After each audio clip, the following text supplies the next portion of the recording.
My dear Sarah Ann, it seems like after 26 years of marriage, these quiet moments with just the two of us have been rare. Well, with 10 children in the home and 8 of them rambunctious boys, it doesn't lend itself too much for private time. Yes, those boys can be something else. Speaking of the children, let me ask, have they finished practicing their tableaus and ready to perform them for our neighbors? I know that all our neighbors, especially your father over at Mount Jolly, always look forward to this Christmas presentations with great anticipation. Oh, they're going to be ready. They have been practicing. But I've been wondering, what about Mr. Maverick's man Mose?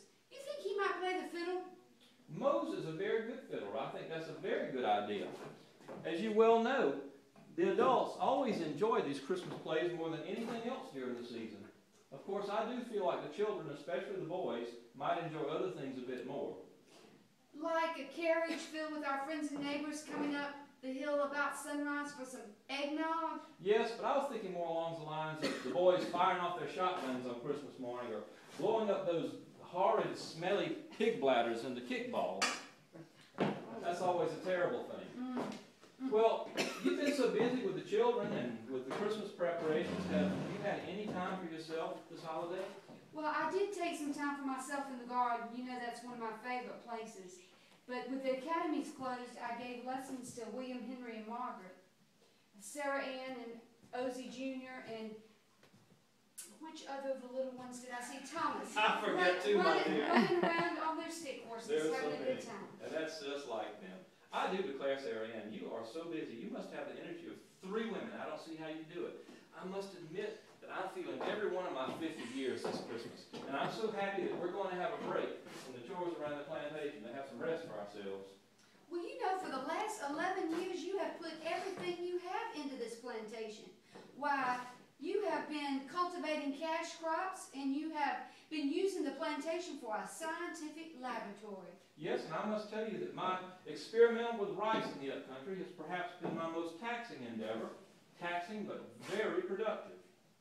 Well, and you've excelled as an inventor, too. Why, that safety harness for the carriages has been so successful. Yes. And I believe it's your subsoil plow yes, that has been so well received by the local planters. Thanks to you. That's brought us a lot of money, too. Yes.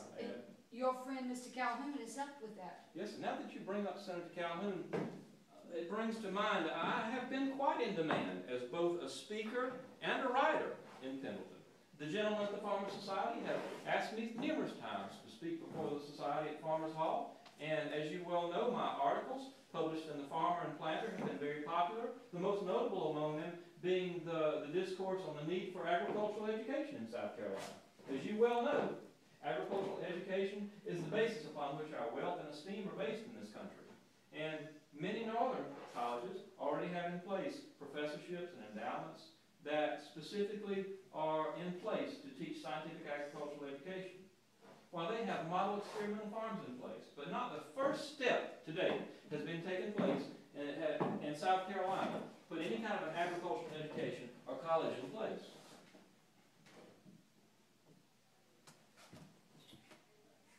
You know, when you moved our family back to Pendleton some 11 years ago, I was a bit apprehensive. But now I'm so glad you did. And why would you put it that way, my dear?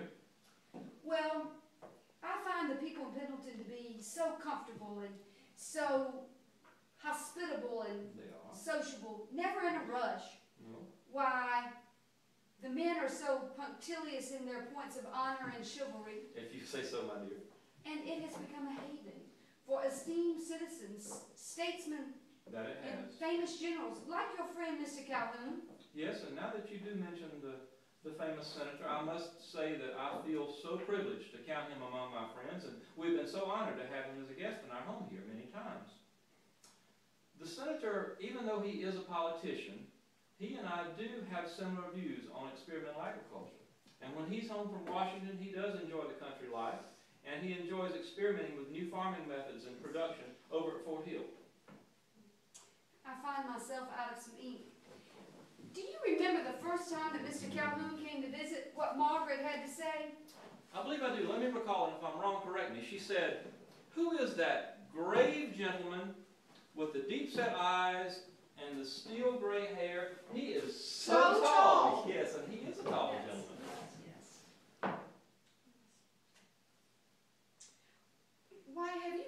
Mr. Maverick's children? No, I haven't. But I'm sure that when they receive your letters, they will respond in kind. Now that you mentioned Mr. Maverick, I do have a few concerns that since his latest bout with apoplexy and he's unable to speak or walk, he may need some assistance running that huge farm up here. You know, the morning that his man Bill came over here, my heart almost stopped as he said, Master down, bad off. I remember that well, but we really shouldn't worry a whole lot about that because as you well know, Mr. Maverick is a very stubborn old gentleman. He's not going to do anything to let that plantation fall behind. And if he should be unable to keep up the task that he's always performed, I'm sure that the strong backs and the warm hearts of Pendleton people will be there at his assistance and will be there for his family in their time of need. You know, this is such a special time of the year, Christmas, when we celebrate the holidays. We're so fortunate to have a family that comes together. Yes, and as you know, large families are always a blessing and a special treat here at the holiday time. But I must tell you that these quiet times alone with just you are a special treat as well. So I should like to take this opportunity to wish you, my dear and loving wife, a very Merry Christmas. And a Merry Christmas to you. And a Merry Christmas to all of you. When you step across the hall, you will